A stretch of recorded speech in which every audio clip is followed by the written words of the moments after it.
Hello. Jesus Christ, that was terrifying. Have you heard that they've changed up the Yeah, Discord? it's spooky. For the spooky season. I get that, but it was not what I expected to hear. It's kind of a jam. I sometimes want to listen to it when people call me. It sounds a whole lot like Spooky Scary Skeletons. Like just... Yeah, just the xylophone part. Hey, we're fucking back. We're back, baby. Alright, let's get you looking at the video game.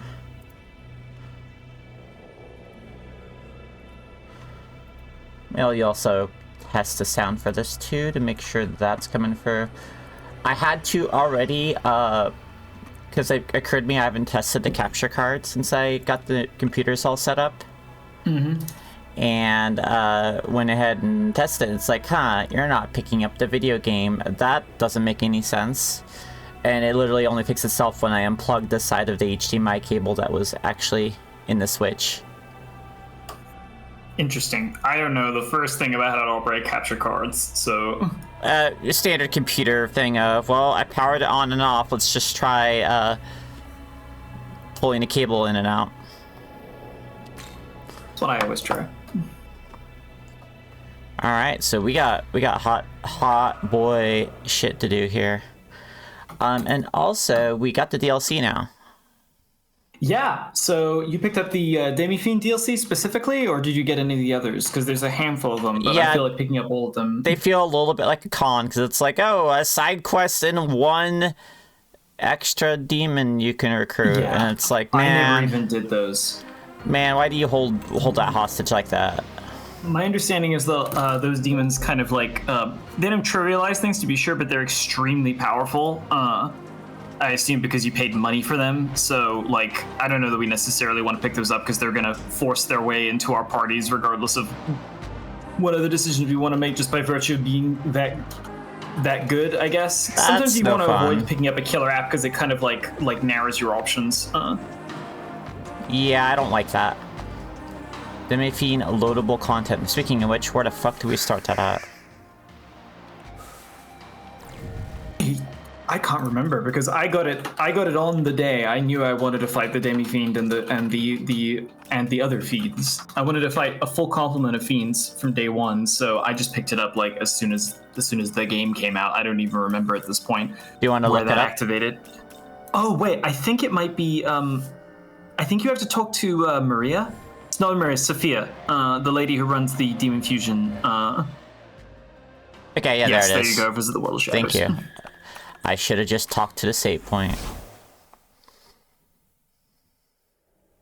I heard her say Nalabino.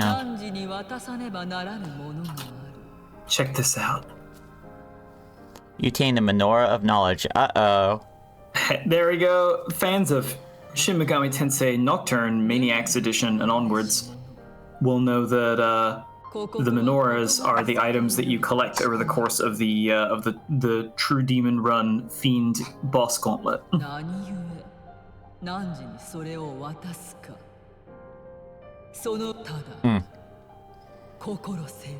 Let's just get past some of her dialogue.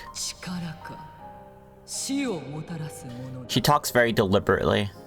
Mm-hmm. So I just have to give her a few extra seconds.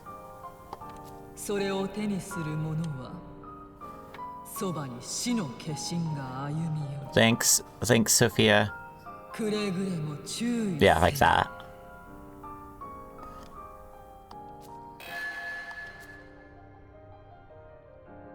Now, the first one is way back in Minato-ku, and I actually ran into him, and he was the first boss I actually fought, even though I was wildly under level for it. I had to come back a little bit later, because he is like right there at the beginning of the game. So yeah, I saw that was some other people's experiences too.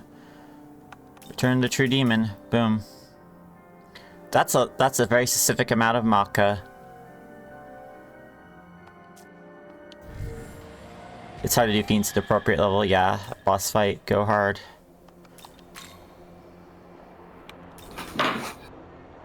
Alright, let's see.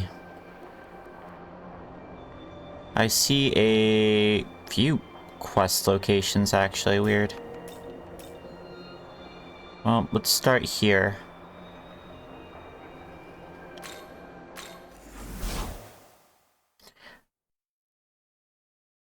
It'd be funny if we went back to the Preda Cave and are just a bunch of skeletons. I mean that's it'd be great for them. That's the whole point. As predators, they can never expire of their hunger fully. Like they would love it if they could just become skeletons and finally be freed of the eternal longing. They got a lot more atonement to do before they can do that. Here we go.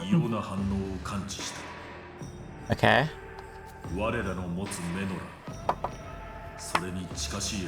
Which one's Dante? I don't believe Dante is included in this DLC. He's not. I'm so sorry. I would have known if he was.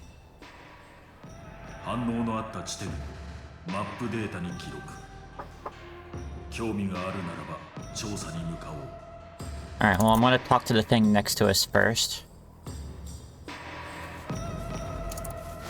So what the fuck's this about up here? Wait, is that the... Is that the get our ass kicked quest up there? I think it is. Yes, that would be Koryu up there. Yeah, okay. I believe you have to go right back to the beginning of the game, but they might have been marked on the map at this point. Yeah, no, he literally marked it. Did you look away? Okay. Yes, I had to look away because I received a message. Oh, the shabby building material. That one sells that sells for a whole lot, if I remember correctly. Sorry, I have a lot of clients I'm sending like thumbnails to today specifically. So if one of them replies, I have to at least check it. Mm-hmm. Alright, let's... No, we don't need to save. I say, regretting everything in 5 minutes. Since omnipresence, will you investigate? Sure, what's up? I think we will.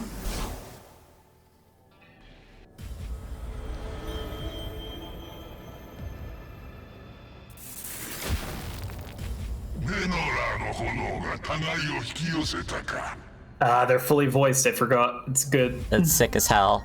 I believe it's the same voice actors that they used for the Nocturne voiced re-release that they did around the same time.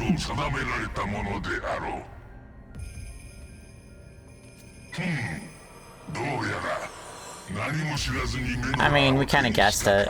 We were told avatars of death. It's fine. God, his style is impeccable.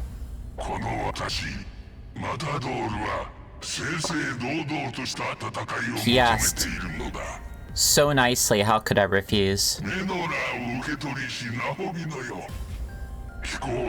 This is gonna go so well for you, dude.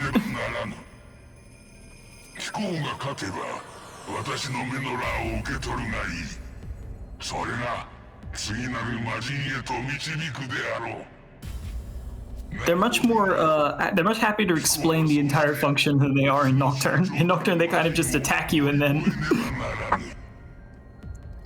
It's that, a little bit more um... courteous since then. It's an Aquid comic of guess who just got yelled at? Yeah, I would care to know why.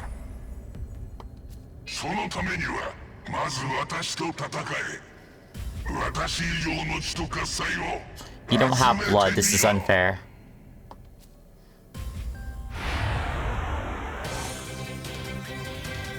Oh, and they've got the remix of the Fiend battle theme. Ooh. Oh no. Oh no. Oh buddy. home, hombre there.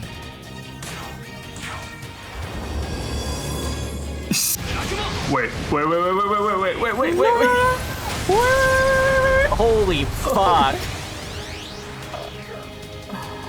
I don't even know what he's weak to.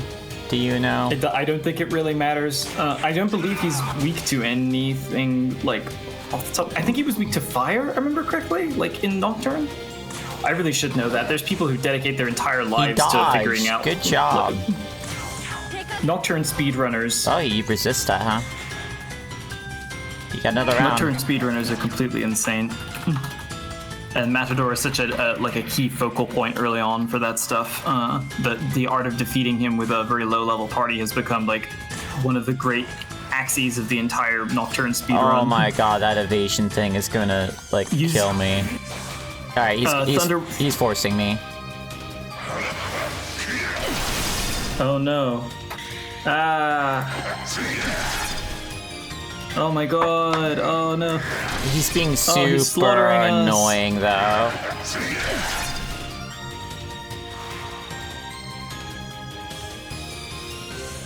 Be nicer if it's easier. Yeah, I don't know why they put it up this high.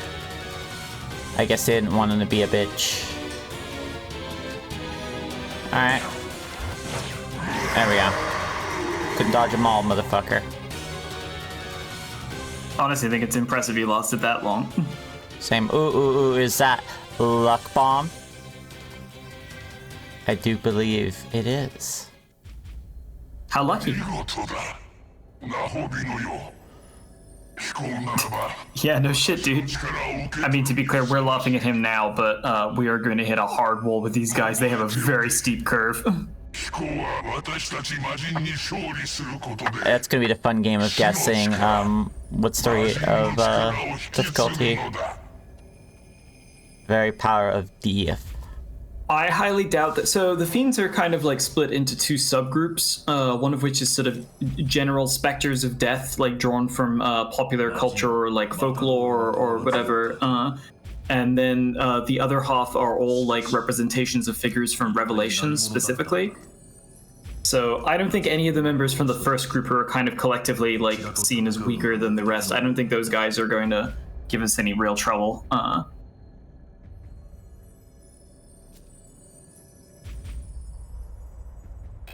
This will definitely make for a fun episode, though. Getting a little yeehaw. I'm very curious what the stop point's going to be for our current level. Like I said, I think it will probably be halfway through the riders, I would imagine.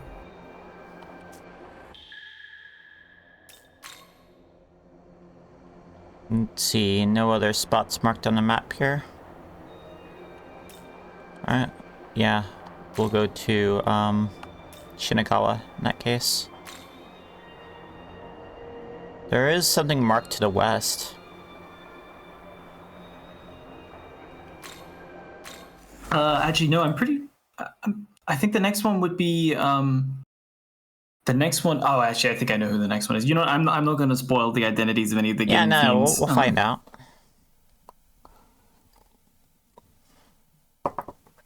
I'm just excited to see Hellrider. You know, it was just showing us Thunderbird there. I was looking at some old sketches of Kaneko's, and when he was doing concept art for his Thunderbird design, one of the designs was just like an enormous floating head, like a human head surrounded by lightning, that was shaped kind of like an enormous brick. And there was just a note attached to it that was like, I have no idea what I was thinking with this one. Barely even doesn't resemble a bird at all. It's just very funny to me.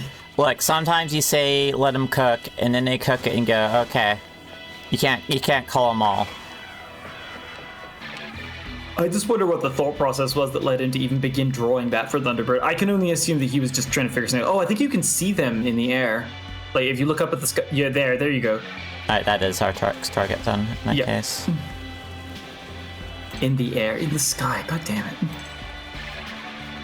You know, it's funny. I got barely more sleep last night than I did the night before, which is part of the reason that I ended up with such a miserable fucking headache yesterday. But today I feel great, so who knows? The mysteries of the human body. Human body, it do be a mystery.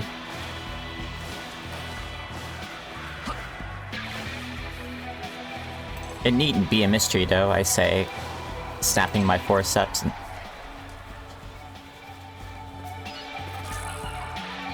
What are we looking for over here? A path up. The original treasure.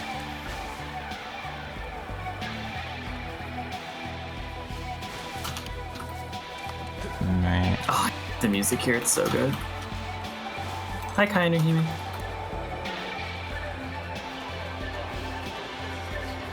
Alright, I'll put it up here.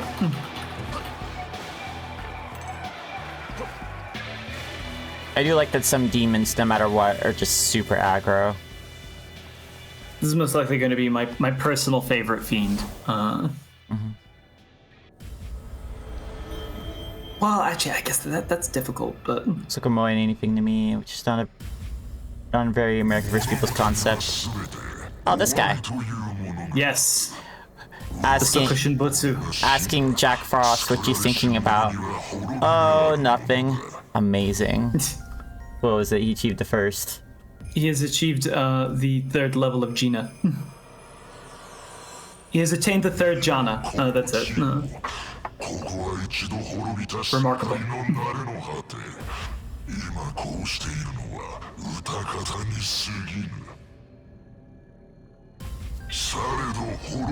The English dub for this guy in the Nocturne HD re-release, and I believe the English version, if we were to swap the language here to English, the same guy sounds awfully like Germa's BF Bugleberry voice.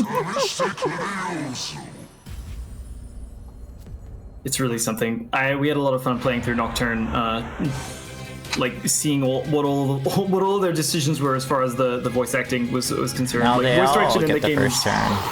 It's a lot of fun at the very least. Don't give me the suck. Don't give me the flick. Alright, this will be actually easier because this motherfucker ain't... Oh yeah, level 30 here, like only 6 levels ahead. So are you familiar with the Sokushin Butsu as a practice? Nope. So Daisojo, which just means great monk or sort of like great devotee or whatever, great priest, is an example of a Sokushin Butsu mummy, which is a particular kind of Buddhist mummification practice, which has a lot of like weird legends and folkloric details and stuff around it, like a lot of stuff obscuring the truth. But at its core, it's the idea that an individual could become a Buddha, like and achieve enlightenment. A meta. Kind of like within that they could do it like within one lifetime by means of auto mummification over a period of a long time, like continually fasting and devouring like a mixture of medications and nuts and stuff like that that was intended to purge all like all sort of like potential agents of decay like bacteria and stuff. I don't think they would have understood bacteria, but it's designed to basically like begin the process of purifying and chemically mummifying the body, and then eventually being sealed alive in a tomb with nothing but a bell. And you'll notice that Daisojo here is wielding a bell. That's a Vajra bell. It's an implement that's used in Buddhist rituals regardless, but in this context, the Sokushin Butsu to be would ring the bell every day in response to a query as to whether they were still alive from an individual like at the door to the tomb. And if they hear the bell ring back, then they know the person's still alive. The day they no longer hear the bell ring back, they would seal it up and unearth them after 100 days. If their body had mummified successfully and they did not appear to have decayed like significantly, they would be assumed to have achieved enlightenment, and that they were now in a sort of state of like deep hibernation as like a living Buddha. If they had decayed significantly, then it would just be assumed that they failed to achieve enlightenment and they would have another shot like the next time around. But they would still be revered to a degree. There were a great number of actual Sokushin Butsu mummies that reside at temples across Japan, Thailand. I've seen one in my youth in Thailand. I saw one as being taken out as part of a parade. They are endlessly fascinating to me. So and basically, that is why Daisojo is my favorite. A health lich. I guess it's a really. I was holding on to that comment for a while, by the way. I could tell. I was like trying to info dump everything so that so we could get back to it, because I could see you were holding on there at the message.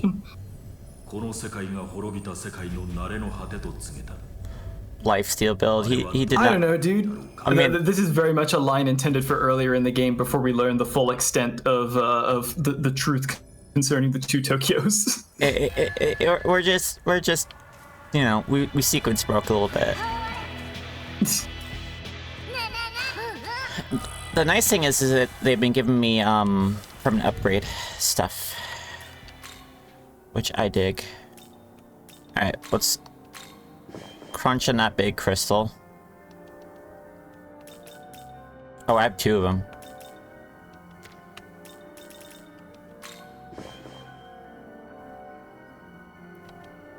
Oh, there's a feather in my cap. I think that's another reason that I'm kind of glad we waited until now to go through the DLC stuff, because like until this point, like this is the first point in the game where it is almost expected that you are going to have to acquire a great deal of additional power grind or sort of like make progress independent of like the usual progression arc for the game that happens like naturally if you follow the linear path. Like this is the first time in the game they expect you to go out there and get a whole bunch of levels, like get a whole bunch of stats up, like really refine yourself in order to pursue all the like the scores of bosses that are available to us now, some of which are way above our pay grade. By the way, we had a ton of bombs we hadn't used. Yeah, holding onto the DLC, like which rewards you significantly for completing it with even more power. Like it's very easy to get overpowered over the course of the sort of first chunk of the game by following the DLC. I remember fusing Daisojo. He actually like stuck around with me for a long time. It was my primary healer for a while. And I do think the presence of the fiends, like the other DLC demons, does kind of simplify and flatten your choices in some ways because it's sort of like it's the path of least resistance. But I was always happy to have a fiend on my team, so I didn't really mind that much. It was signed a law, but if I recall, I believe there are currently laws forbidding the Sokushin Butsu practice today in Japan. Yes, that's true. The Sokushin Butsu that already exists are sort of like. The other thing is that there's a lot of debate over whether or not there's any authenticity to the claims concerning auto mummification. A lot of Sokushin Butsu have undergone examination and sort of like archaeological analysis and stuff like that with an intent to determining whether they did actually get mummified while still alive or like went through like extended periods of fasting and so forth. And it's inconclusive, but there are things to suggest that a lot of these were just regular attempts at mummification, and like these figures were then venerated as relics after their death because they were like significant religious figures, and then later on the sort of myth of the Sokushin Butsu popped up. I'd say it's probably a bit of both because there's been enough time that that myth could be self-fulfilling, and an individual might have become a Sokushin Butsu after hearing about something that was originally only fictional. But you know, there's some very, very good documentary work around this on this documentary on Vimeo about Sokushin Butsu that includes an interview with a monk whose purpose is to attend to one of the Sokushin Butsu in his care and change its clothing every few years and stuff like that. And it's a very good documentary, really, really thorough, and gets into the sort of the spiritual implications of Sokushin Butsu. I am cheating on my really ascension test by filling my tomb with a bunch of peat moss. I am really fascinated by like relics, the worship of relics in Buddhism and also like in Catholicism and Orthodox like Christianity and all sorts of other places. I've seen a whole bunch of different preserved saint relics and stuff. My dream is to see more catacomb saints in person, and I always thought that a catacomb saint would be a really good addition to the fiend lineup, but there hasn't been one, unfortunately. I mean, there's bog mummies too, which I think are sometimes just people who drowned in a swamp. Those are cool, but like I think the thing I like about relics is that it's one of the few instances, especially like Christian relics, in our society specifically, there's like a great distance from death, and like the reality of a corpse is something that is like not really discussed or depicted, and there aren't many opportunities for humans to directly interact with a body like that or whatever, to understand it as a real thing. The creation of relics really fascinates me, and the fact that it is possible to be close to a body like that, like it's really, really interesting. So like that was actually in response to what someone's mentioning about how you need to remove organs from mummification, because you know it's not necessarily true. However, you do need certain chemical conditions to make it happen. Yeah, I mean, there's plenty of mummies that occurred like quote unquote like naturally or whatever. Like all mummification processes are technically natural in that sense, but like there are mummies that have occurred without attempts to mummify. I mean, more often than not, though, that has to do with extreme temperatures, specifically like extreme cold is often implicated in that. Like Otzi the ice mummy is one of the best preserved humans that ever existed because he got caught up in a glacier. So. No one needed to remove his organs, and as a result, we could actually scan them all. Can you imagine picking a place to sleep and whoops, you picked the glacier? Idiot. Well, I don't think Otzi wanted to fall asleep there. He was killed by an arrow that went right through his liver, I believe. They found that in his body when they CT scanned him. He was being pursued by several individuals. I think the understanding that archaeologists have is that he was fleeing like the equivalent of the sort of Neolithic equivalent of criminal persecution at a nearby settlement, and they pursued him into the mountains and shot him. That would be my guess. Would explain why they left the corpse there. Yeah. Must have, we don't know the customs of that culture is the thing. So again, I'm not sure if it was exactly count in the chat here asking how long does it take to die of liver error. It sounds nasty. I'm not really sure. I don't know if that's even specifically where he was shot. I know he was killed by an arrow, but I imagine if you're shot in like sub-zero environments and you're already succumbing to hypothermia, it was probably pretty quick, I would say. All right. That almost makes me want to like type that into Google. How long does it take to die of liver arrow?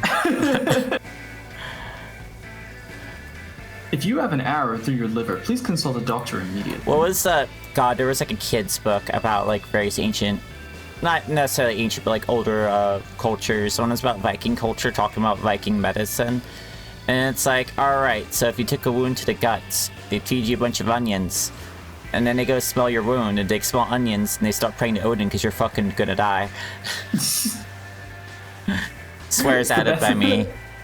Oh my god, it's not the world's worst diagnostic tool necessarily. And then you'd smell. The idea is that you'd like smell. Hey, there he is. Yes.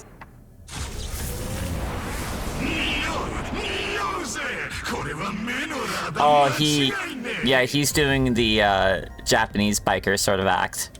I could hear the voice. He's got that Bozokozu voice. Yeah, it's great. That's awesome.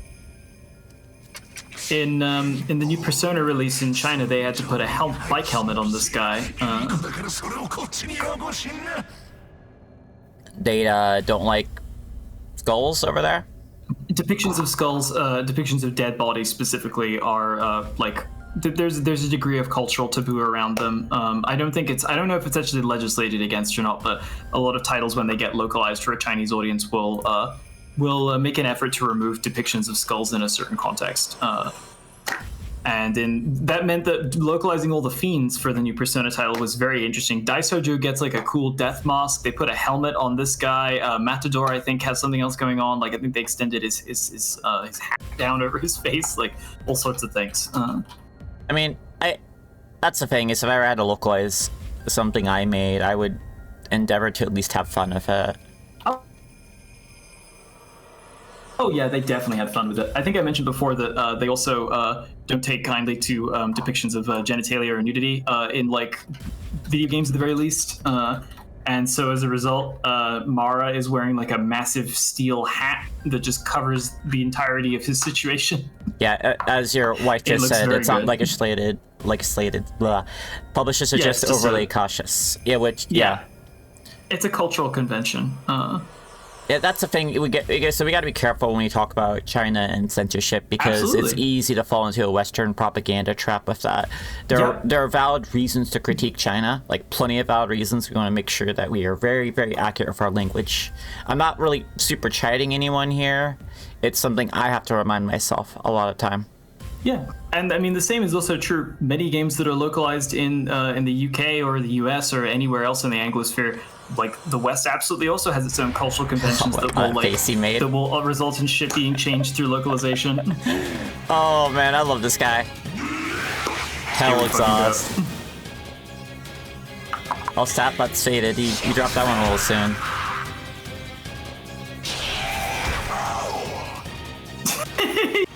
I feel so bad. He's so cool, and we're doing him real dirty right now. I don't remember Hell Biker ever being a problem in like. That's the thing. So the Fiends have a reputation for being like really viciously difficult because, and I think the reason that is because first of all they weren't present in the original release of Nocturne. When Nocturne first came out, a lot of people forget is that stuff like the True Demon route, Dante, the true final boss, all this other stuff was completely absent from the original version, which only released in Japan. And then they added all of this stuff in the refreshed sort of like, bonus Game of the Year edition, which they called the Maniacs edition. And that's where all the Fiends and stuff are. And that came out before it was localized in the West for the first time. So the West only ever got the Maniacs edition. So they think, from our perspective, the Fiends have always been in there. Minoru Dignity. The dignity. Hell Yeah, he truly has dignity. They just have so much fun with him. Like, they just give him so much, like, animation. As a result of them being inserted back in like that, it means that, like, when Matador shows up, he's almost like a challenge mode boss that's been inserted back into the regular game. And the fact that they made them obligatory, like, you cannot progress without defeating the fiends in that game, basically, until, like, the last handful of them that are, like, hidden in certain locations. Matador is such a vicious, like, thing to throw at new players, and I think him specifically, he is easily the hardest fiend if you don't know him. Direct message that one, Zoc, because I have like auto modding going on, so it's just gonna like delete it if you're not modded or anything.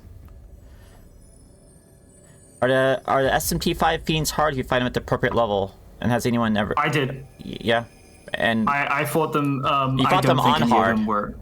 Well, yeah, no, I fought them on hard at the appropriate level for each of them. I don't think that they were, like, exceptionally punishing. Like I said, I think the fiends and SMT in general kind of has a reputation for extreme difficulty that's not necessarily completely earned. Like, Matador even is very easy in Nocturne if you understand what the game is trying to teach you about, like, buff and debuff and stuff like that. They're a very steep wall for new players, but I think if you fight them all at the appropriate level, different quest they over tend there. to just they tend to just be like a regular boss fight. I think. Well, you don't need to apologize. I mean, there are Guida. exceptions. Just letting you know. There are definitely exceptions. I think there's Trumpeter in Nocturne is a real bitch potentially. That guy is really something. I think a lot of that perception about them being hard is because of how high level the first boss is. You're just kind of starting off people on a really bad foot with it all. Yeah, I mean, again, it's in a place where there wasn't a boss previously. Like the game, they did not like alter the level progression arc of the game to coincide with adding the fiends in as bosses. They just put them in, and so as a result, they kind of act as roadblocks all the time because they're a little bit out of sync with your general progression. But people have learned to like adjust to them. I never had as much trouble with any fiend after I did Matador on my very first run of Nocturne. Like after that, no problems. On Nothing that. The source here. Where are you, pal? The other side of these boxes. What's the deal here? No. Where are you? I didn't see you on the roof, did I? Are you in a container? That would be wild. Other side? He is... Okay, yeah, he's in this building, alright. Carefully step in. Might as well get this meme on. We want more. Yep, there we go. No reason not to.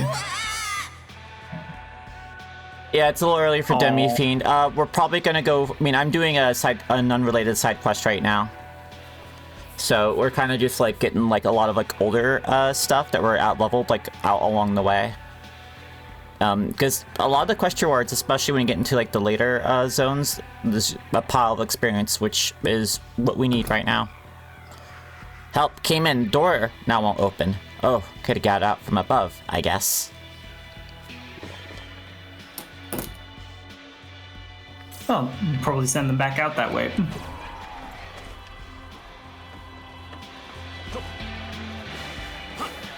As far as what we're up to, like Dupe just said, we're doing an unrelated side quest right now. If we do manage to beat all the fiends up to the point where they become like too difficult to progress naturally or whatever, I think that might actually take up the rest of the episode, honestly, because there's a lot of fiends, and I think we can beat a fair few of them, and these ones obviously we're steamrolling, but I think that's going to change fairly quickly, especially now that Hellbiker is overdone. They seem to be going up about like 6 levels per. Yeah, I think there's this pretty steep jump, though, is the thing. Like, okay, I think so at some point it accelerates, okay. Yeah. I'm wondering if there's a particular cutscene that they insert at a certain point associated with the arrival of the riders, and I wonder if we're going to get that because we progress beyond the point in the story where they normally play it. I think we will. I hope we do. We should, because like we're doing this out of order, so we just canonically we did it back then, even though we're using our current guys. Okay, so this is where we're going to fight this bird. Thunderbird? I believe so. Yep. Could we get a beat on it? There it is. Speaking of Thunderbird, here we are. I like this Thunderbird art. Oh, it looks like the, oh god, I don't remember those, big, patterns in, like, the desert. The Nazca lines? Yeah. A little bit, yeah. That's what it reminds me of, from a distance anyway. Hey, Hal. I really like Thunderbird. It's a fun design. It must have been real easy for them to animate as well. Oh, I love that face on the bottom. That's just wonderful. Anyways, Thunk. A little bit tougher than a He Fiend. does look kind of like a crossbow, you're right. I just like his little face. I was kind of wondering if Kaneko wasn't trying to make it look a little bit like a Vajra, which is a very weird cultural crossover, but... It reminds me of one of those wacky inflatable arm guys. There's a Blender tutorial for making those wacky inflatable arm guys in the 3D software Blender, and it refers to them as Nightmare Men. Is that your wife so slapping something in the kitchen in the background? Yeah, she's breaking up some ice. Sorry. No problem. No, it was just funny. Because, like, it is a little, like, look into my twisted mind. I'm absolutely the person who will, like, smack the bottom of, like, a ketchup jar and go, yeah, I bet you like that bitch. That's terrifying. I don't know if I can handle these glimpses into your twisted mind. There we go. Alright, so to keep you from revolting against me, I'm not going to directly level my luck of a level up point until he equals my strength, and I will keep them equal to make us both happy. This is our compromise. Agility will be kept 10 behind. Strong and lucky. And relatively swift. Alright. To make sure there's... Oh, wrong button. Wrong lever. Let's see, and make sure the turn-ins are not here. Oh, that's, yeah, we can't do that one over there. That's a Monozaka when she heads back there. It'd be funny. The turn-in for this guy is in this area, though. A missed opportunity to have, like, a Jack Frost over there going, and he's like, oh, sorry, I was told to hold this spot. I think, yeah, no, I think it'd have been funny if they put just, like, a completely insurmountable, like, super boss there. Oh, you can see the Varja connection now that it's mentioned.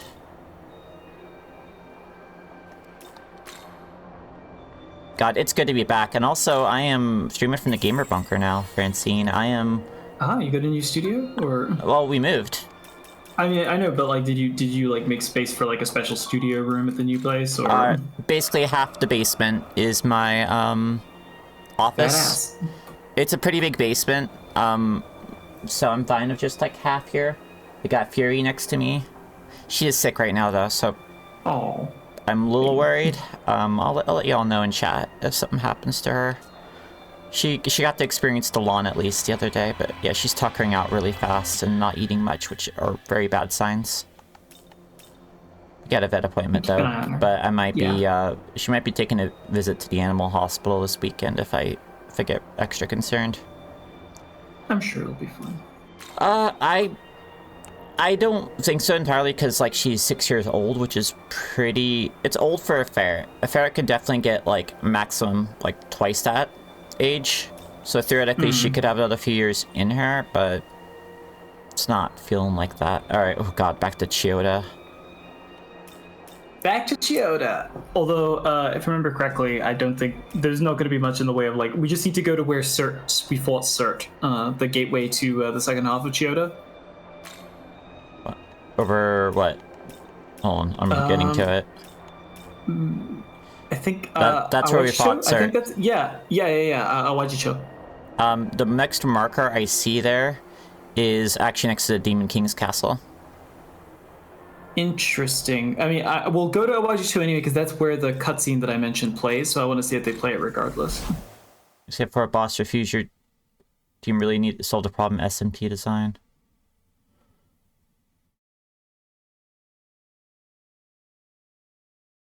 So this steps back from SMT4 and 5, like losing the ability to fuse anywhere and save anywhere.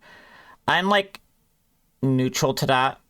I guess saving, I actually like to be a little bit more limited because I'm trying to train myself out of like quick saving and reloading when I mess up a little bit, and I'm mostly succeeded at it.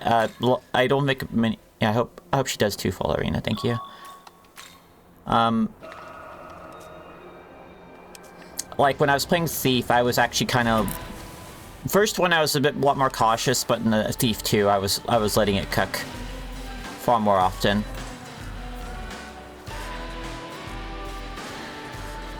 Hey guys. I've just been standing here this whole time. Wow, no one updated him. They forgot him there.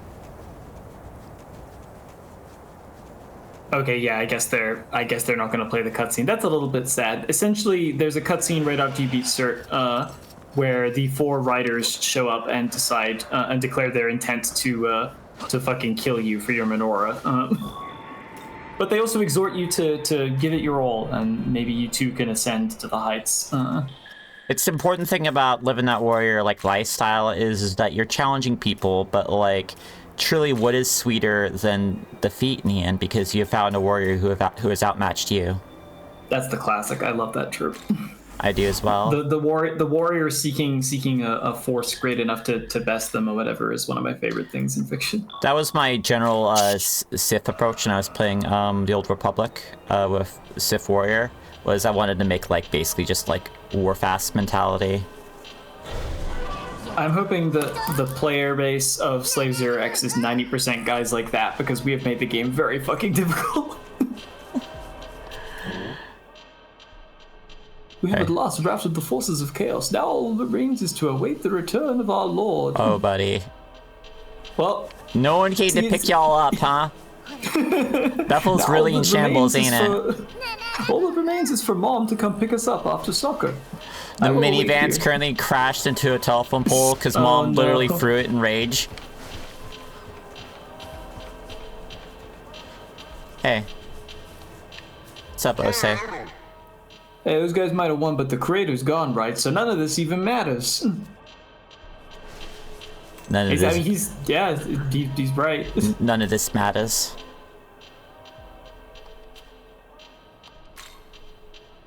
Slave Zero X is exciting. That's gonna definitely be happening in February.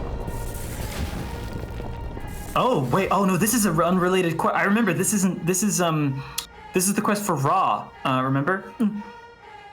Oh. Oh, not for Ra. Amon, the demon, the enormous demon with the red arms that we encounter. I was wondering why there wasn't a fiend marker. I forgot these guys. We just have to fight these two. All right. Which one do you want? I'll take the foppish one with the curls. All right. I'll yours. Who's that? You're Jovian. Your player name here. Oh, I see you've heard of me. What? That so-called Nahubino who killed Ariok? Well then, Nahubino, what business do you have with us? Mithras and Us are two of my favorite Kaneko designs ever. I like his little stone there. Say what happened if I'm on. So Amon sent you here after all. Should have known. He's been after our winged son for ages. With the news that Bethel's god had fallen, I suspected he might make a move. This is an opportunity for us as well. The sun god's power will lead us to the throne. We can't let it slip away. Imagine you rolled your 20-sided dice, it landed on like Super 20 and then hatched into a femboy. That you got the ultimate crit. You'll soon regret pointing your blade at us. I think Mithras got legs in there, or is it like a chariot stone flesh? I assume he just has legs in there. That's his ride. He's like Diogenes from Getting Over It. So Mithras is an interesting figure because he's a deity about whom like very little is fully understood. But he was the center of a series of like esoteric Mithraic cults that were like a cargo cult all across like much of Europe and Asia at one point, and especially inside the Roman Empire, a lot of Roman soldiers brought home Mithras cults when they came back from their campaigns. In some approaches, he's also a Yazata, or like the equivalent of an angel in Zoroastrianism. So I think Kaneko decided to depict him as kind of like an idealized Roman cult figure emerging from a boulder which is covered in zodiac symbols, which the intent of which is to communicate his like weird esoteric origin or whatever. So I assume he has legs and stuff in there. There's nothing that specifically describes Mithras a lot of the time also, in his like original source material. More dialogue. He's getting. We will crush your teeth, slash your throat, and drink our fill of your blood. I like this guy. So a young nameless god carries a soul. How much of its power will you be able to harness, I wonder? If you aim to stay alive, then show us now. Alright, this was gonna be spicy. Yeah, this one is appropriate to our level, so this is gonna be a little bit of a wake-up call, but we've got a pretty tough team, so... No, it is inappropriate for our level. Possible, maybe. Know. We'll find out. I feel like it's... Let's see. It's a little high for us. 10 levels where it starts getting a lot dicier, and it really, I think, entirely depends on the demon. Alright, what do you got? Oof, pretty strong stats.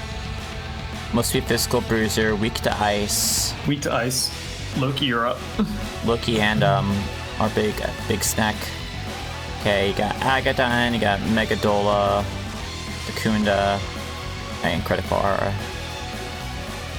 How good's your magic? Okay, so your magic's decent, and your strength's pretty good.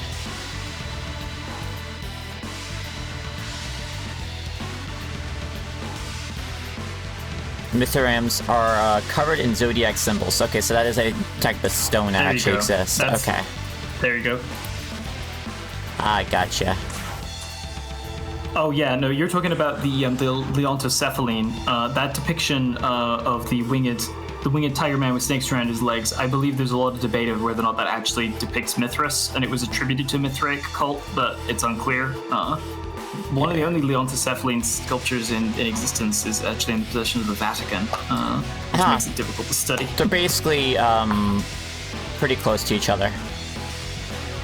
Your big difference is that you have Maham 1, and you do more magic stuff in general, but you have the strength for, you have the magic version of that. And I think the two of these together here are supposed to. So the Asuras the Asuras is like a class of deity or whatever, are associated with some of the origins of Zoroastrianism as a religion, and like I said, Mithras is sometimes attributed as having been a Yazata in Zoroastrianism before he became the center of the Mithraic cults. So these two. Furthermore, the winged sun is a symbol that exists that represents Zoroastrianism in a lot of cases. So these two being here they're kind of collectively representing Zoroastrianism, I guess, but I'm not really sure how that falls to them having stolen the winged son of Ra that debased him into a Mon. So I guess who fucking knows? Like, they sometimes throw a lot of stuff together just based on loose connections. Oof, big hit. Confusing hit. I mean, he does have a knife. He's going to use it. Alright, let's just get our crit in now.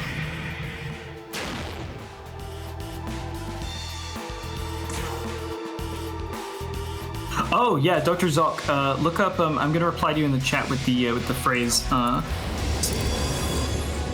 Google Leontocephaline like that, and you'll find the source for Kaneko's design that he uses as Mitra, but again, it's kind of an incorrect attribution, but it doesn't really matter. Again, like, SMT is fascinating because as a document, it contains as many of the sort of like errors and misassumptions and misattributions and stuff like that you would find in like a genuine academic treatise on mythology that changes over time. It's just a shame that SMT tends not to change over time. It tends, even when those errors are very obvious, they tend not to correct it, and then they just compound over several games, and then you end up with stuff like Seth being a dragon or whatever. But I think that's part of its weird charm, honestly. All the weirdness that's accumulated over the years. Yeah, no, I think we're doing pretty okay here, honestly. It'll probably just take like a one really unlucky round. The fact that they're both weak to ice is very fortunate, I feel like. And Tal is going to be doing our big heal in a second. Yep, nice strike, good. What I'm hoping is that, oh, it's only moderate, well. We get a buff to go with it, though. Yep, I hope that just tells them to cast Akaja. Ow. Asura has Dekunda. I didn't see. Does Mithras have Dekaja? Oh, okay, I thought they're both Dekaja. Okay, one's Dekunda. All right. Jovian knows basically 2 moves right now. Amazing. That's all he really needs.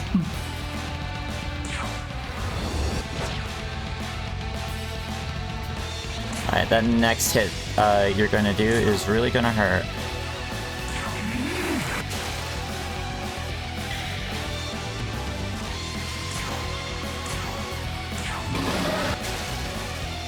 And is guaranteed to crit.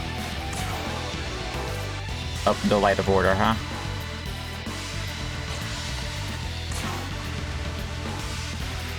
Let's see, what do we got? Yeah, Count, I agree with you. There's absolutely a lot of instances in the games where random demons are just thrown together because they were expedient or they looked cool or whatever. There's also a lot of instances where they did try to suggest something about their like significance, the connections between each other, or like trying to sort of create or reference like an existing religious structure, like recreating it.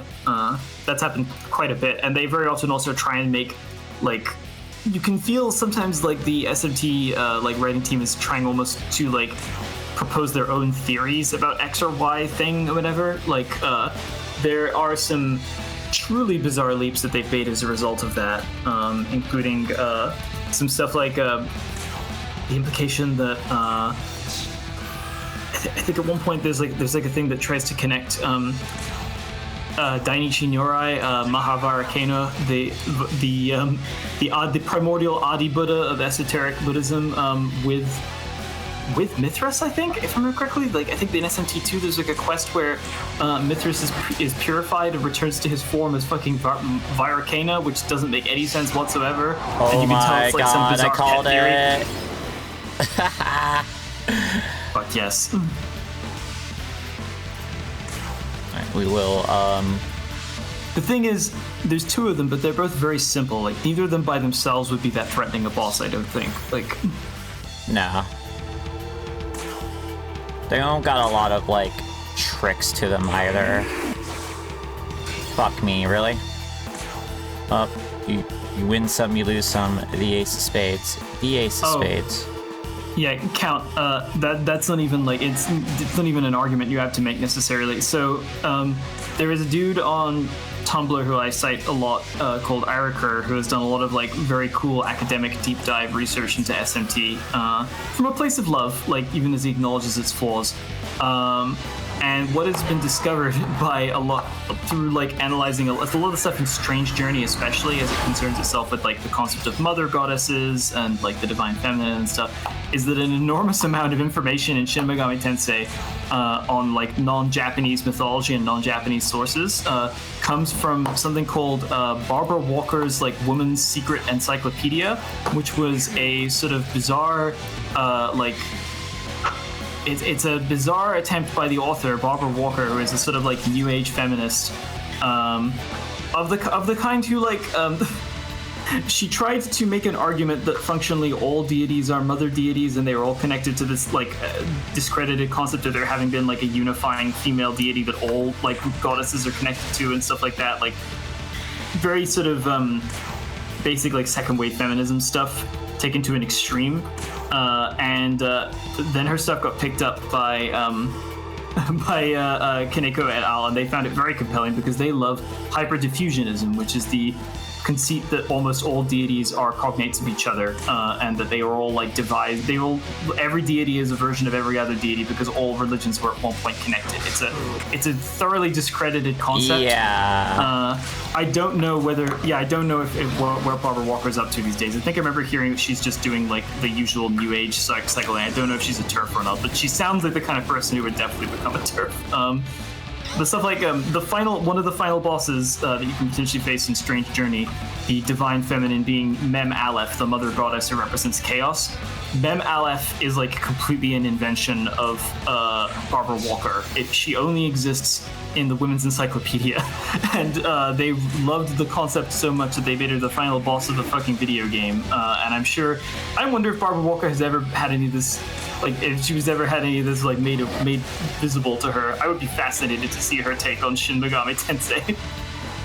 But yeah, she has her presence is thoroughly felt throughout SMT as a series. Follow-up question: is she British? I don't know. I don't think she is. Because that's Corley question. Well, we don't know if she's a turf, but is she British? It's not that most British women are turfs, it's just the ones we constantly hear about often are. Oh yeah. American author. Okay. She is a knitting expert and the author of over 10 encyclopedic knitting references. Okay. And then she also wrote the Women's Encyclopedia.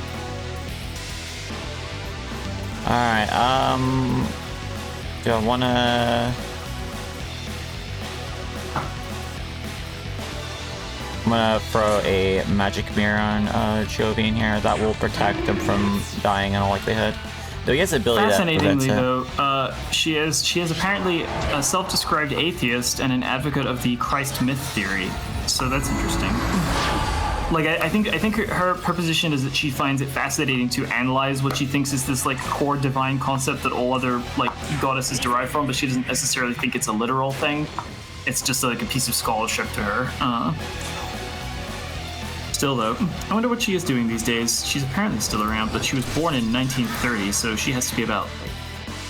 She's like 90 now, 93. Up, one down.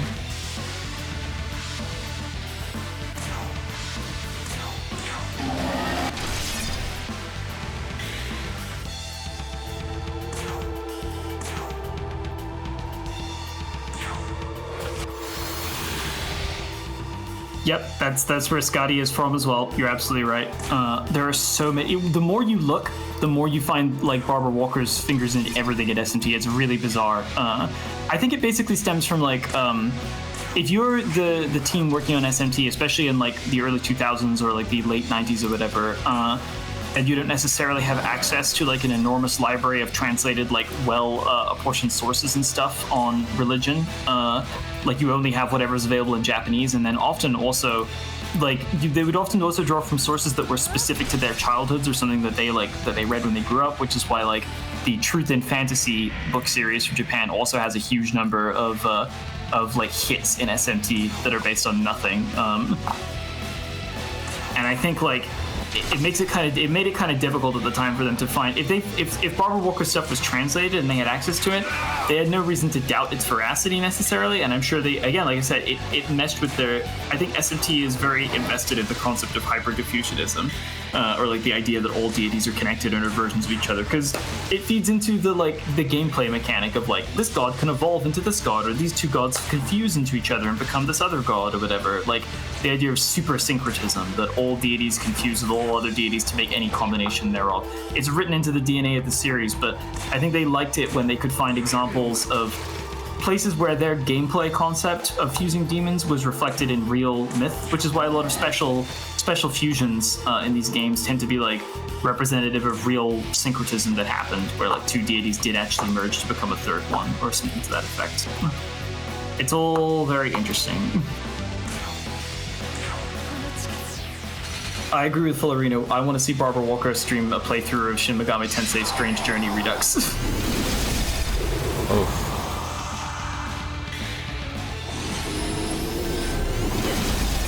Oh god. No. Oh. Yeah, I was not worried. However, that does mean we got a tag and sequel just fine, because, yeah. Well, Loki was not fine. Alright, do you have anyone else with an ice attack? Who can... What does Titania got? No. No. Lachesis. Well, Lachesis is like super support. It is too much support. right, we got a definitely isn't Cert. gonna do it. Cert will cause problems though if he wants to do fire stuff. Yeah, I think I mean he'll definitely be able to like endure things like I mean, like, just being able to do damage might be, like, we've still got Ananta for, like, ice damage. Like, I think we might just want to, like... I think if we're going to bring out anyone, I think Ishtar has to be one of them just because she's, like, our next highest level, like, damage coster alongside Cert. I think we should revive Even if she has to use Zeodine. Loki and tag him back in. Okay. That's my opinion. We'll get Cert in there. Cert's just designed to eat the occasional fire attack.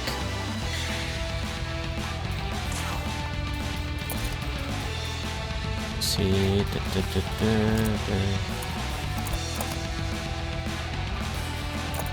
use that bomb of life.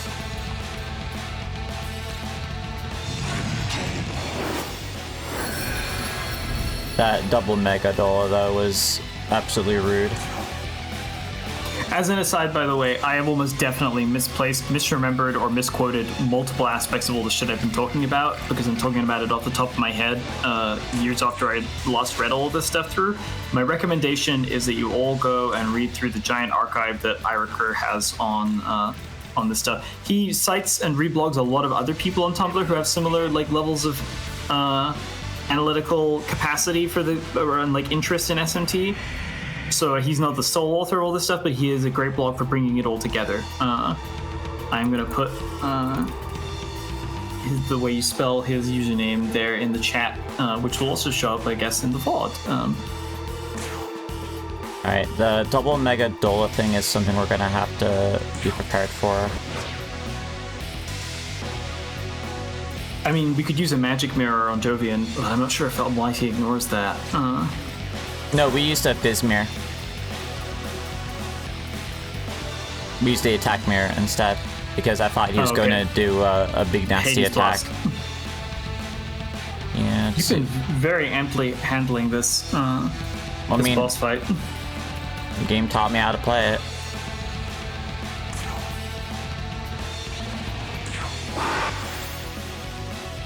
$69. Man, almost makes me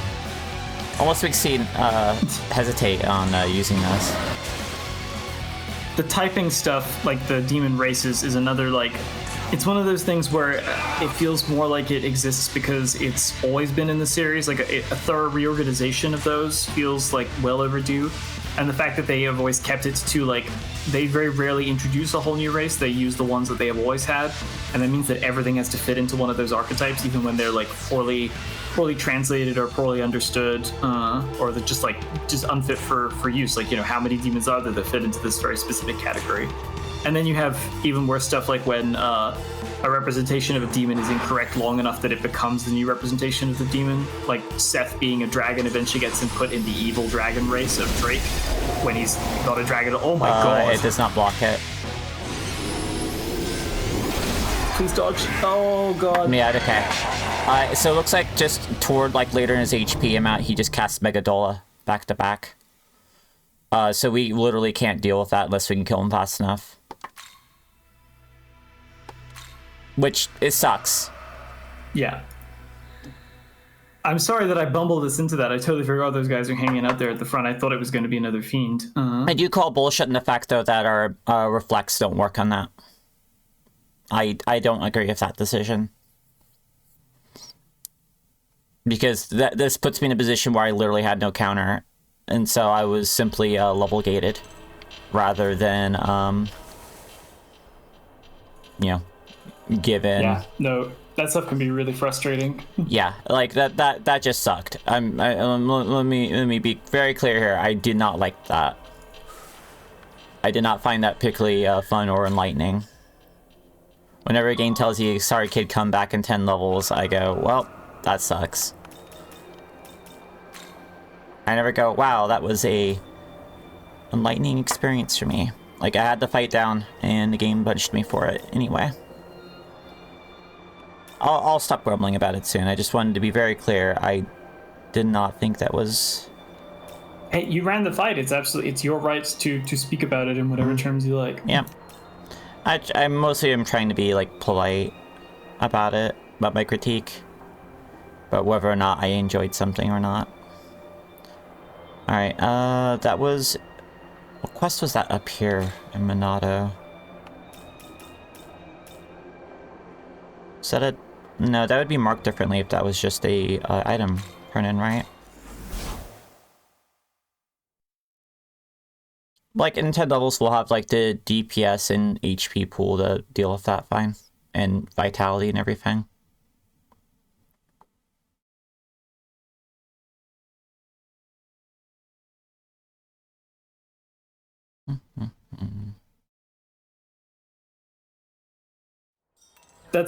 I've got a lot of use out of Bowl of Hygeia at the upper end of the game because, like, one of the overheal capacity means you can kind of use it as a shield, like, and preemptively heal ahead of something like that. Yeah, but I don't yet have it on Tau is the problem. Oh no, I know. I'm just like I was just talking about how I dealt with it, like, because there are definitely a lot of attacks at the upper end of the game that involve like having to deal with. Oh yeah, so we beat this guy up, and we were asked to. We beat him up before we did the quest, and now we can come back and retrieve from him the thing we wanted to get from him to begin with. Demon is standing there. So then Lord's sword starts to give off light. You may remember we were asked to retrieve the 4 heavenly kings. I believe this is Jikokuten. Where am I? Looking at the situation, it seems you are the one who awakened me. My thanks. Oh, Komokuten. Fuck. Shit, I fucked up. I am Komokuten of the 4 Heavenly Kings. I don't look anything like Jikokuten. If someone identified me as that, they'd be a fucking idiot. I am the guardian of the west of Tokyo. It doesn't have doping, does it? Doping? Doping is a mechanic from SMT4 and 4A, and no, it doesn't. We doing? You carry the Lord's sword. Lord's sword. The Lord's sword. Long time ago, I forged a contract with someone and became a guardian of Tokyo. I brought clairvoyance to Tokyo and aided humanity in its endeavor to learn. The Lord's sword you carry is the very same blade that he once held. If you seek to unite Tokyo as he did, then prove your might to me. I mean, we already fought him once, is the funny thing. As I would expect from one who is deemed worthy to hold that sword. You face Komokuten of the 4 Heavenly Kings. Again. He's got his... I was wondering how this happened, because we fought and killed him while he was just a wandering overworld boss, and I was kind of wondering, like... Hey, look at that. Oh, wow, he's much higher level now. That's interesting.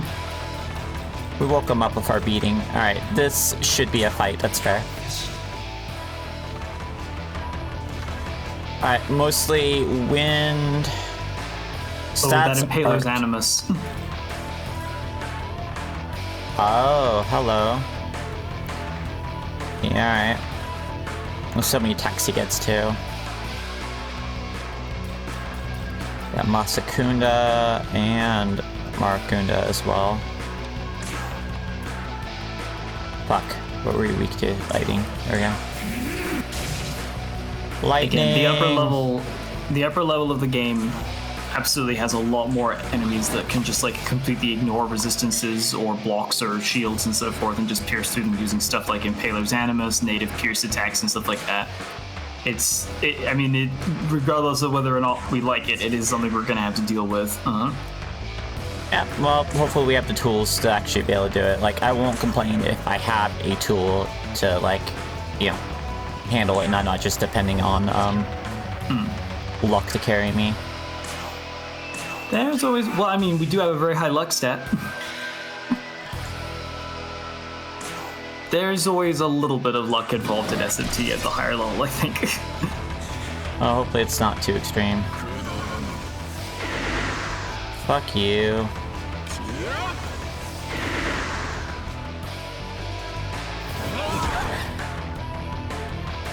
We have a Dispel Stone. That might be a good time for it. That's our first Baryon attack. How about that? And he picked the worst target for it. What item are you talking about? A Dispel Stone to get rid of our debuffs. Do we have one of Dispel those? Charm. There we go. A little bit further up. We definitely went past it. I saw it. Dispel Charm is what you're looking for. There you go. Charm, there it is. Okay.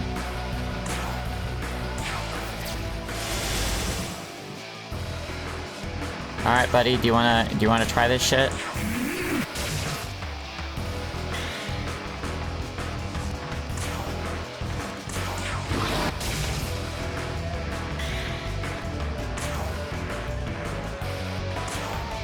I'm just gonna keep being a jerk back to you.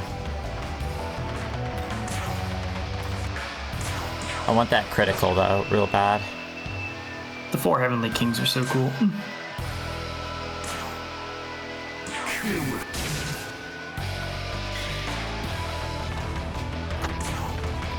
Do we have a... No other debuffs. Alright, you have Theron, I forgot. Shit that Buddhist monks during the Nara period say. 4 Heavenly Kings are so cool, man.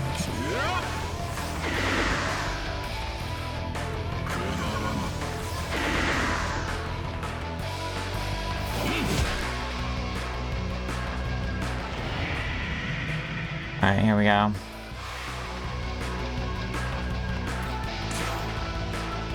Buddy, I got like more of these stones. Or charms? Charms.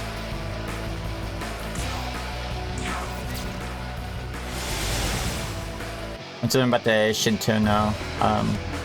So much stuff in Japanese media makes sense. Yeah, it's fun like when I learn something and like for Japanese media in particular, and go, oh, hold on. Yeah, the continued references to the 4 Heavenly Kings and stuff. I mean, I first learned about the Shiteno because that was the term used to describe the 4 lieutenants of Queen Beryl in Sailor Moon when I watched that through the first time many years ago, and I looked up the term Shiteno and found out that they had the same name as this group of 4 deities, the 4 Lokapalas in their Sanskrit origin, the protectors of the 4 directions. And yeah, once you learn that, the continued evocation of like the concept of 4 Heavenly Kings is like a unit of very powerful characters in almost anything, like it shows up all the time in Japanese media.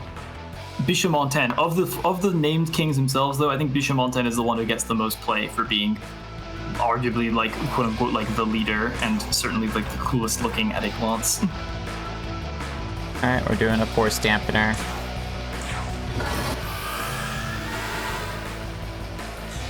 Really hope he doesn't cost Impaler's Animus. Yes! Idiot. Fantastic. Excellent, that was perfect. Yeah. And that means he also didn't have time to do another round of debuffs, so... Alright, cool. Is this our chance? This is gonna hurt. So in Nocturne, you had to defeat the 4 Heavenly Kings at the Bando Shrine in order to unlock the final Magatama of the game, the Masakados Magatama, which gave you no weaknesses, unbelievable strength, and access to all the most powerful almighty attacks, as well as Pierce. And it's pretty much necessary for finishing the true end boss. We are being asked to defeat the 4 kings again. We are bearing the sword of Masakados.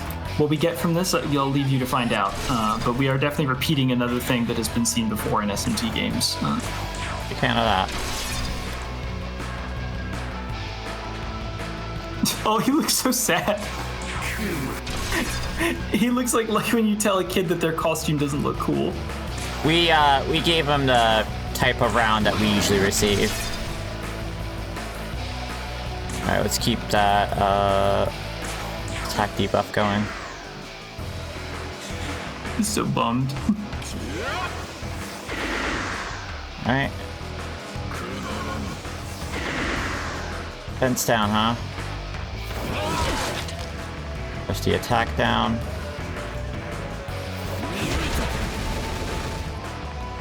That was a pretty smart setup by him, all things considered, but...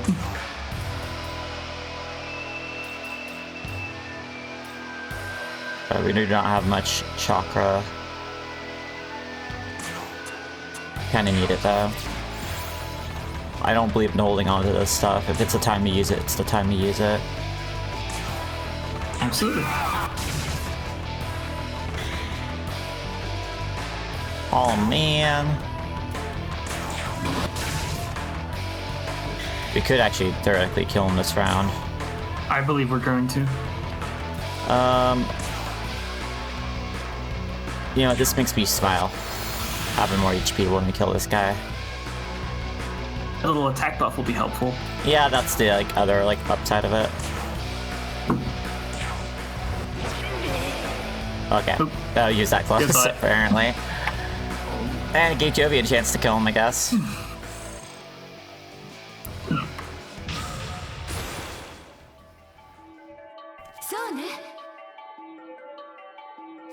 That feeling when a new skill.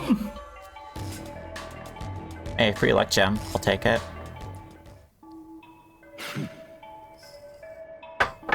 You possessed power enough to defeat me. Well done. You are indeed worthy of carrying that sword. I, Komokuten, not Jikokuten, shall forge a new contract with you and swear to serve as a guardian of Tokyo. Oh shit. Looking around, it destroys Tokyo. I'll protect whatever's left. I shall grant clairvoyance unto your new world. Keeper of the West. Hey. A big level up. How dare you stay ahead of me, Tao? The healers level up. Oh, no. Tao's playing this game in which you are just like an NPC party member that got added to her party. Takaja, you say? Oh, okay. Definitely, we want to hold on to that. I would. Who do we replace? What can we even? Probably Diamitra. Yeah, Diamrita. Ice Pleroma or Diamrita, I think. But Diamrita most likely because it's a moderate. So if we fuse her into someone else and create a better healer, we're gonna need them to have something better than Diamrita up their sleeve. But Dekaja is like that's so nice that popped up after that fight where we had to use a bunch of like Dekaja items as proof of our contract. I give you my essence. Yeah, no, that's true, Count. That's my mentality. Is like I usually rely on the blocks. It's nice to have one on occasion, though. I shall grant clairvoyance into the new world. Nice. Alright, let's go check our quest. Can we check his essence and see if it has Baryon on it? Sure. Oh, we got some fun essences, geez. Where are you at, buddy? That's not you. Not you. Well, he's much higher level than the regular Komokuten is the thing. So, yeah, there you go. Skills? Nope. Oh. Man, that's the one skill I really wanted to pick up from him. Oh, we haven't looked at our latest things. Yeah, let's look at Let's see. Marigadine, British Cleave, Brave Blade. Is Pleroma. Oh wow, that's a nice one. We're gonna want to put that on our next Yoshitsune iteration. Yeah, you got some good shit on you. Level 69. Futsunushi. What you got? Paler's Animus. Paler's Animus on Futsunushi. That's and Fizzplur. Holy shit. Yeah, we're gonna have some options when we get our final skill slot unlocked. Yep. And we got Enduring Soul, which we already have, but and we got this son of a bitch. Oh wait, Zeobarion.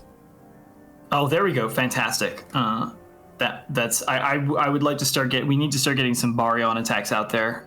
So hold on to it for the moment. I think we can probably find a better coster for it than we have now, even. But like knowing that those are present and in circulation is good. I need to use the little space beings room really quick, so give me a minute or two. Sure thing. Sorry, everyone. So, but when you gotta go, you gotta.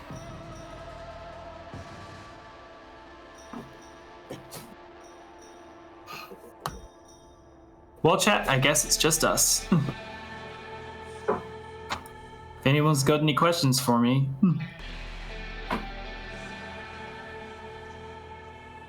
Not that I wouldn't answer them during the normal course of the stream anyway, but...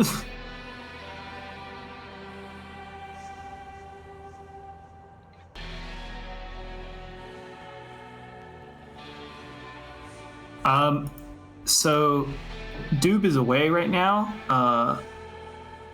So so I feel confident in saying that I'm not sure if we're going to be able to beat Demi-Fiend, to be honest. Like, Demi-Fiend requires an enormous amount of grinding and strategy. I don't think it's beyond our like abilities, but it might not be like the most fun thing to stream, just an enormous amount of grinding and stuff like that. So if that happened, it would I think we will definitely see Demi-Fiend. We will definitely see Demi-Fiend at least once, and the other super boss, which Doob does not know the identity of just yet. I want to see every boss in this game, at least like the major ones, if possible, that aren't like connected to routes. I also don't know what route we're going to end up going with. That's also up to Doob's discretion. So whatever one she pumps for is what we're going to go with. I cannot influence fate. I can merely observe. Digital Devil Saga 1 and 2 are some of my favorite games of all time. The duology, I think, is like hugely influential on me. I've replayed it like 3 times, I think, completely. I am an enormous fan of DDS. It might be my favorite Megami Tensei thing. I like an enormous number of other monsters. I mean, wait, you mean like Monster Collection games? I used to play Pokemon. I think at this point, SMT is the only like Monster Collection title that I still regularly come out for. I could totally get into more, but like, there's definitely other titles inside of Japan that match this description that are not as easily translated or whatever. But I've just, I feel like the vast majority of Monster Collection titles are trying to be Pokemon or are directly Pokemon these days, and I'm just not as interested in that anymore. So. Yeah. Oh wow! Congratulations on beating DDS2 Satan. That is a major achievement count. So like, holy shit. I wish they'd stop trying to be Pokemon. This is a wish of mine. Alright, so what I was gonna do is just gonna check my quest log. Also, hi. I have about half an hour left. Mm-hmm. Okay, client Sophia. Kopatengu, south end of the container yard. Okay, let's go turn this in. That's where the demon was. Kopatengu himself, I think, is at the beginning of the Shinagawa area. Let's check out. New Dragon Quest Monsters game in December. Oh yeah, Dragon Quest spin-off games are usually pretty good. I recall Rocket Slime very fondly, and Dragon Quest Builders 2 is also pretty good. The story is but and they give you things pretty slow, but the actual gameplay is amazing. Just so folks have some context for what Count said they have accomplished, which is that they have beaten the super boss Satan in Digital Devil Saga 2. That boss is so notoriously complex that there are entire strategy guides on GameFAQs written specifically just for beating that boss that are like 9 pages long. There's like people have like fucking analyzed that boss's like AI and its like sequence of moves and stuff for years and years and years. It is a hell of a thing. So beating it is definitely very impressive, even with save states, I think. You all make me think that maybe I should stream Rocket Slime sometime. It's been a while since I played it. Hey, it's you! How'd it go? Hand over a giant bird's feather? Here you go, pal. Which is, I guess it's just a big chunk of metal? Contain Feng Huang's essence. And we got some experience. 9,000 experience is still nothing to sneeze at. Thanks for the feather, pal. I was thinking about it and realized that this was probably something I should have done myself. Yeah. Tradition has always talked about how a crown is a symbol of the strong. You know, proof that you're a leader. Since you're the one who downed the bird, I'd say you're the strong one, not me. Wasn't much point to make someone else do it, I guess. Can't believe I overlooked something so simple. It's things like that makes me and keeps me a Kopatengu. Sorry to make you go through all that, but I had a lot of fun chatting with you, and hey, at the very least, you can walk away with this rare essence, yeah? Alright, time for me to split. If I ever ship become a Kurama Tengu, let me tag along, would ya? Till then, I'll keep this feather nice and safe. He's gonna make it, I think. Often, like, we're just doing chores for people. But I feel like we delivered a real change, a real positive change in his life. Okay, I'll keep that in mind. The first part of November is going to be taken up by Lunacid. Because it's out on the 31st, there's no way I'm finishing that in one day. But I'm gonna go do Rocket Slime whenever I have space. After Octoberween. I mean, I guess technically there's monsters in it, so it could be an Octoberween game, but no. Yeah, so we have like no direction on where to go. Oh, what if we go to World of Shadows? Will she maybe direct us?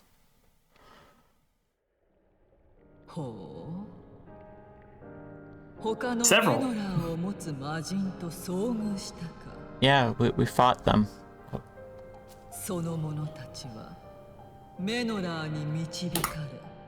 Menora. That's how she says it. それらを倒したとて安堵するには早い。汝の行く手には未だ死の気配が漂っている。Is the fan translation considered to be better? Because it was localized. And I recall not hating localization. I mean, I usually like the Dragon Quest teams, like, localizations. ナホビのよ。お前は過酷な運命に巻き込まれ。You have paid money for downloadable content and your fate has been sealed. 十分注意して行動するがいい。Oh, the 3DS Rocket Slime. Interesting. You gave me a menorah, Sophia. You gave me the first menorah. No, don't you try to push this off on Fate. She's just the messenger. Fiend Matador. Among others. There they are. A little low level for us, unfortunately. Do you want me to literally look at these before you'll take off to fucking new?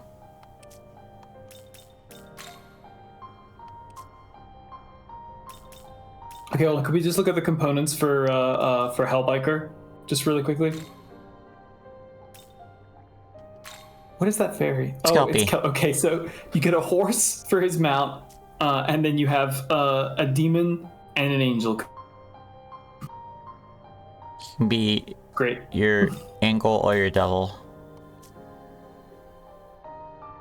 So I'm hoping, like, talking to her. Actually, hold on, let's look at the Essence Fusion really fast. Looking for anything truly broken here. I mean, there's some decent enough stuff. Because he's a Hell's Angel. Huh. Yes, exactly. Yeah, that actually is probably it. I don't know if that was an actual guess or a joke or both, but yes. You're simply just correct. I literally said that like a minute ago. I missed think it. Maybe like I think my Discord was having a moment. Yeah, But yes, it is because he is a Hell's Angel. Hey, what's this over here? I'm not sure. We should go there. This might be the thing we're waiting for.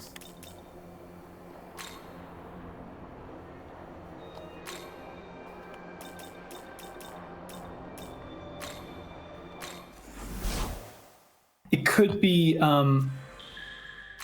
repeatable quest. But I don't think so. I don't think it is. Fumi is even called Hell's Angel in Japan.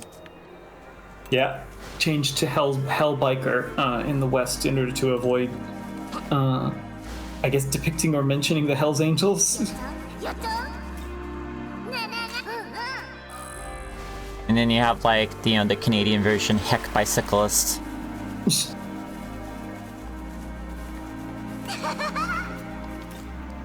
His vehicle runs entirely off of maple syrup, not table syrup.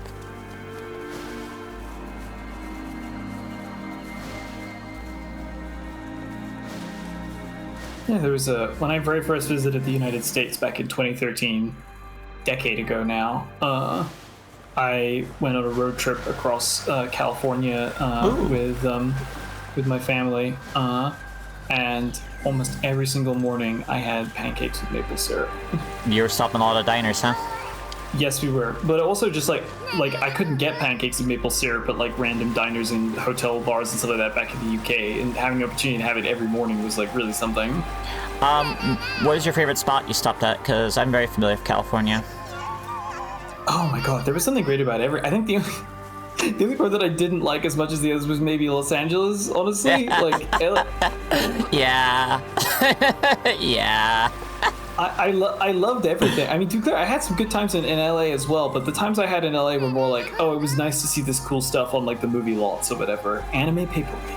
I don't remember having a great time just like walking around LA. I think if I came back, I was only just out of school. I was like 17 or something. Like practically I think that, baby.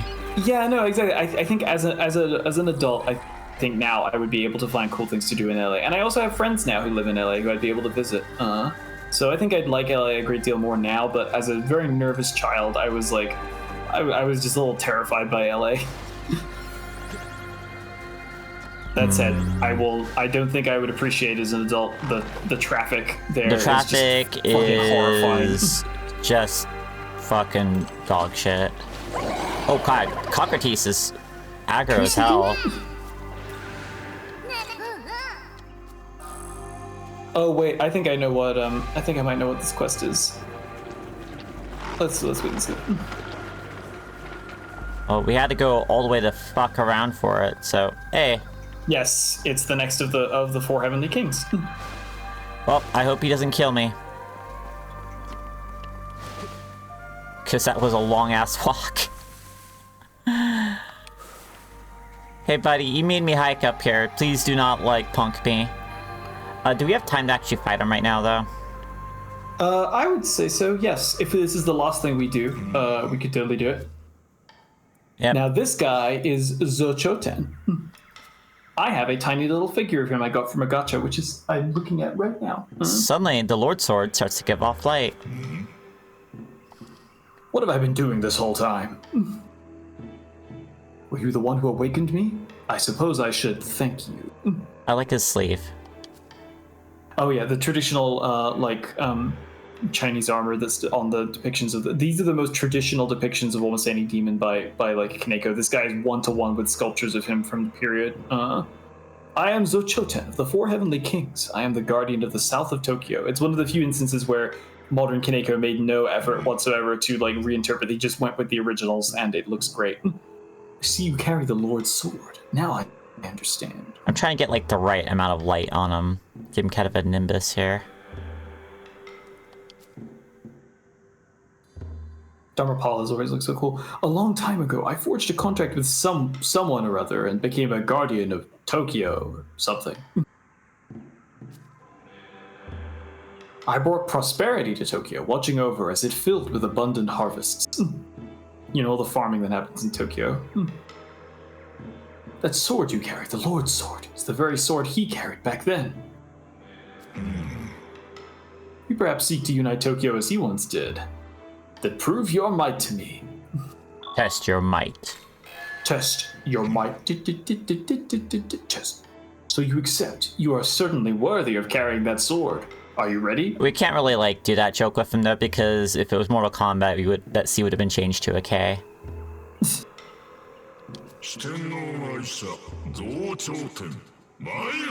Hey, you said the line. Himself there. Yeah.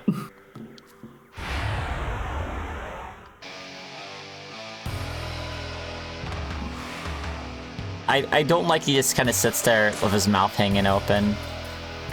Listen, like I said, it's a 1-to-1 depiction based on like Buddhist sculptures of the Four Heavenly Kings, and they tend to be in a state of like their faces are filled with wrath as Dharmapalas or protectors of the Buddhist law. They have a fearsome aspect. Okay, so it's just but it gonna does look a little silly like this. Tarkaja, charge, Zeobarion. All right. Thundering. Ace Thundery. Dream Needle, Deathbound. Okay, that's not the problem. The Kunda is annoying, but they rarely ever cast it, it seems like. A little less annoying than the previous guy. Anyways, what were we weak to again? Zeodine. Okay.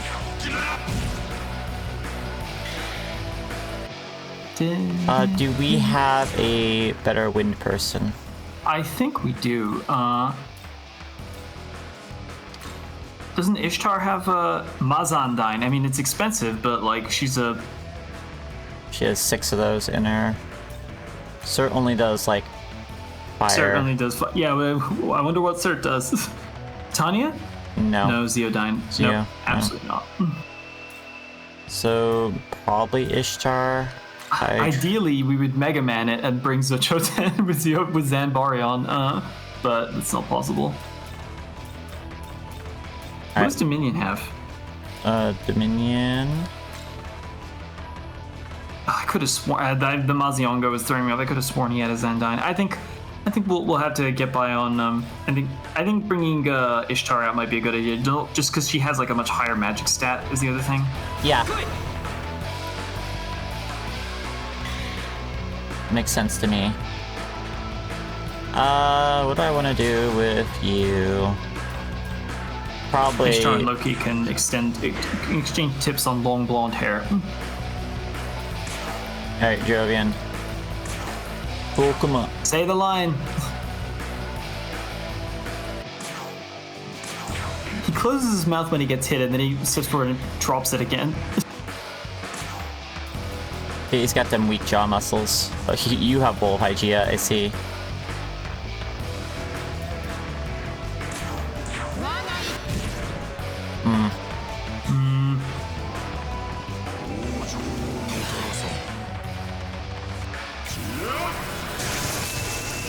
Oh, that's a bad pick. That's a bad pick, dude. Man. What a idiot.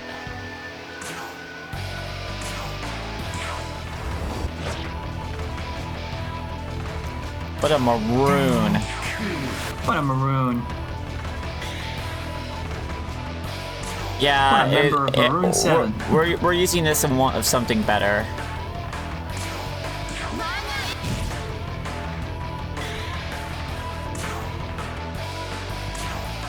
Anyways, we'll keep enjoying a little tug of war. Even if he uses Dekunda, the great thing about it is that he has to waste a turn doing it. Hey, look at that. Yes. Big hit. Beautiful. But it is so nice having Loki be like an elemental Swiss Army knife. Yeah, Loki will eternally have my respect. Might as well just hit you with one of these. That'll help everyone. I love his cost intonation there. Again, huh? Come on, dude. You got. Oh my God. You'll get it next time. You'll get it next time. Just keep doing that on the exact same person.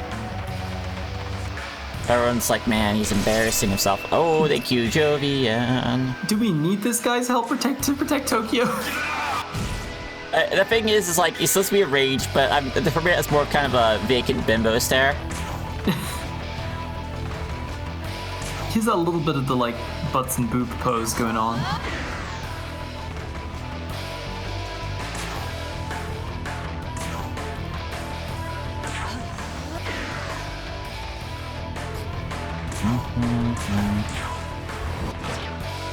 Oh, still pretty solid contact on that. Damn. Alright, now you can hit him with the Mazadine. There we go. Much better. Next physical attack empowered. Ow. Come on, dude. That was it? That was what you wasted? Oh my god. His AI is not smart. They're making a mockery of Zochoten, one of the 4 Heavenly Kings. Alright. This is our big round here. Let's go. Big hits. Big juicy hits. Ho ho ho ho. Given that we get a critical, no matter what we do, I actually guess she can't use Zeo on him. Maybe Agidine, just to save a little bit of MP. Yeah. Yeah. There we go. Is is Hamuin safe? No. No, he's one of the four heavenly kings. He is one of the preeminent holy figures, and a banisher of evil. So whack him with that Megadola. We don't know how much HP. Spyglass is not real. Yeah. I don't think it really matters. I really want him dead this round. He might go down, honestly. We'll see.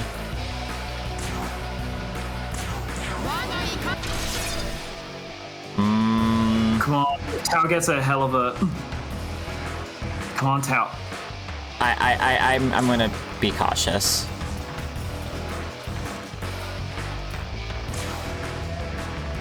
Please enjoy that attack mirror.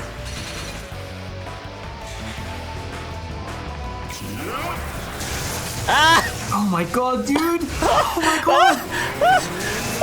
There we go. Okay, that's the first time he's actually managed to successfully get off Zeobarion. No! Oh, no! This is embarrassing. Oh my god! Why are you doing this to yourself? Grandpa, did you fully wake up? Pop.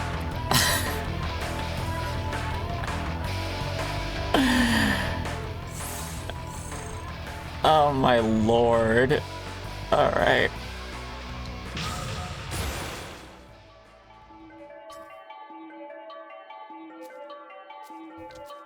Alright. Boosting up strength to equal luck.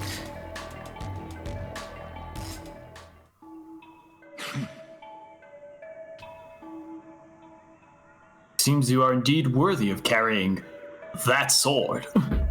I want to Jesus just Christ, dude. zoom in on his face so Grandpa badly. is just completely out of it. Oh my god, dude. I, Zochoten, will forge a new contract with you and swear to serve as a guardian of Tokyo. Okay, I need you to guard this porta potty over here, buddy. Yeah. I got a nice comfy chair for you. I shall grant prosperity unto your new world. No, we got it. Komokuten gave us like a chat. It's not like he's like weak. I guess this is why they you have, if you have like a strategist like Komokuten to direct him, I'm sure he'll be fine. You know, someone. Oh God. It's funny when the AI makes mistakes. When it makes that many mistakes. As proof of our contract, I give you my essence.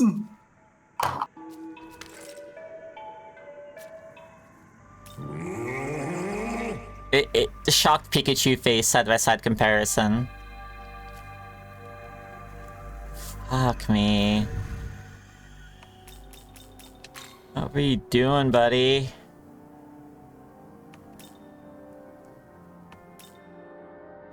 Demeter. Cure Curse. Was that just it? I guess that was. Yeah. All right, buddy. Well, we have two other members of the four lords well, not four lords, the four heavenly kings. Four lords are a different group to confront. But yeah. Yeah. Hold on. Let me check the quest here. I must have missed it. Bicorn horns, the Horn of Plenty, the Winged Sun. I just don't see it in my quest log. Well, I think it's the each of them are individual quest keepers. See, like you got the Keeper of the West, the Keeper of the East. Okay. Like those are completed quests. We have to find the next lord who will give us the quest to defeat him. It's not like connected to a single quest. Oh my god. No. No. No, I'm not gonna. It's gonna stay new forever. Oh well, that sure is SMT today. Sorry, what a weird note to end on. Kinda like scratching my head. No, that was great. That was really funny, honestly. I think it's I think it's really funny that we woke Grandpa up from his nap and that he proceeded to fire 400 lightning bolts into the one member of our team who had natural resistance to lightning. Can you imagine everyone on our team kind of just giving each other a look after that's over? Like, did that seem off? Yeah, it seemed off to me. Thank you. We'll be streaming more next week on Wednesday and Thursday, 2 p.m. EDT for about 2 hours every week when shit's not going down. Yep. I don't foresee any problems with being back next week at the regular time. All right. Thank you, Francine. Always lovely having you Thank as you. my co-host. Always. And I will personally see everyone tomorrow for Vintage Story at 4 p.m. EDT, assuming everything is fine. Again, it's been busy. Moving stuff's still happening, so who knows what will happen. Tune in. Nice gamer scream. Godspeed. There's my gamer scream. All right, everyone. You have a good one.